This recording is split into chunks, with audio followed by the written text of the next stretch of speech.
আসসালামু আলাইকুম my lovely audience, আশা করছি সবাই ভালো আছেন। আজ আমরা কথা বলবো পদ্মা ব্যারেজ এবং দেশের কিছু উন্নয়নমূলক কাজ নিয়ে।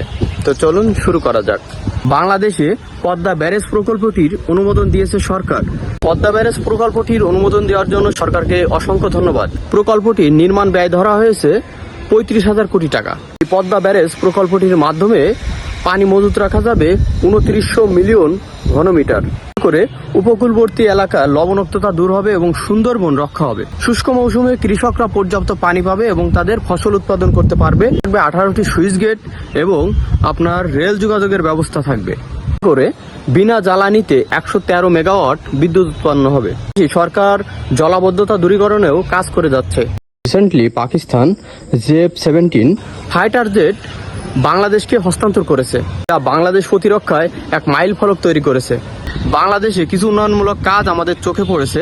পাশাপাশি আমরা চাই বাংলাদেশে যাতে বায়ু দূষণ, শব্দ দূষণ, পরিবেশ দূষণ ইত্যাদি আমরা রোধ করতে পারি। এই বায়ু দূষণ, শব্দ দূষণ, পরিবেশ দূষণ রোধ করতে পারি, তাহলে আমাদের দেশও সিঙ্গাপুর, জাপানের মতো পরিষ্কার পরিচ্ছন্ন দেশ হবে। করার দায়িত্ব যাদের উপরে ন্যস্ত থাকে, তারা এসি রুমে বসে শুধু মনে করে যে বাংলাদেশ সব ঠিকঠাক চলতেছে। আসলে এসি রুমে বসে সমস্যা বোঝা যায় না, সমস্যা বুঝতে হলে মাঠে নামতে হয়। পাশাপাশি সরকারের উচিত আমাদের বাংলাদেশে যে বেকার সমস্যা রয়েছে এটাও দূরীকরণে কাজ করা। বাংলাদেশে প্রচুর পরিমাণে শিক্ষিত বেকার রয়েছে, যা প্রতি বছরে 1.5 লাখ শিক্ষিত বেকারের সংখ্যা বাড়ে।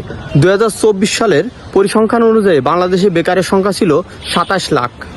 আমাদের দেশে সবকিছুই আছে, শুধু দরকার ইচ্ছাশক্তি এবং কাজের প্রতিফলন। তাহলে আমাদের দেশকে জাপান, সিঙ্গাপুরের মতো স্বপ্নের দেশ বানানো সম্ভব। ভিডিও এ পর্যন্ত, পরবর্তীতে দেখা হবে অন্য কোনো টপিক নিয়ে, অন্য কোনো ভিডিও নিয়ে। সে পর্যন্ত সবাই ভালো থাকবেন, সুস্থ থাকবেন এবং সতর্ক থাকবেন। আল্লাহ হাফেজ।